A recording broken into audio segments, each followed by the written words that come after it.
So last night, my neighbor Carl invited me over for what he called a silent dinner challenge. Now, Carl's always been a little on the eccentric side. He owns 3 unicycles and once tried to grow a chia pet in his bathtub, but I'm all for trying new things, especially if it involves free food.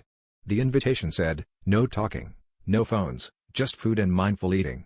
I figured, hey, maybe I'll finally discover the meaning of life while chewing on a carrot stick in complete silence. When I arrived, Carl was already seated at the table, wearing noise-canceling headphones and a look of deep serenity. The table itself was set with the kind of precision you only see in magazine ads or hostage videos.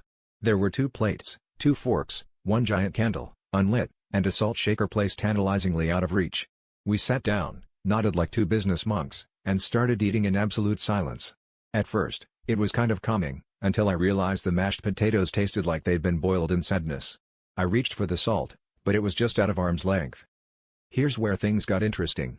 I tried to get Carl's attention with subtle gestures, pointing at the salt, raising my eyebrows, doing what can only be described as interpretive dance with my hands.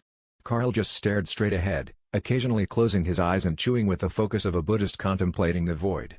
Desperate, I started miming increasingly ridiculous requests, shoveling motions for pass the salt, jazz hands for please, and finally, what I thought was a universally understood salt shaker charade, which apparently looks a lot like someone milking a cow.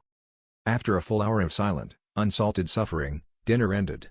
Carl finally took off his headphones, looked at me and said, "Man, that was great. You should come over for dinner more often. I've never had such a peaceful meal. I didn't realize eating in silence could be so, well, soothing." I just stared at him, realizing I'd spent 90 minutes playing charades while he enjoyed the quiet. Next time he invites me to a silent dinner, I'm bringing subtitles, or at least, some sign language for pass the salt before I lose my mind.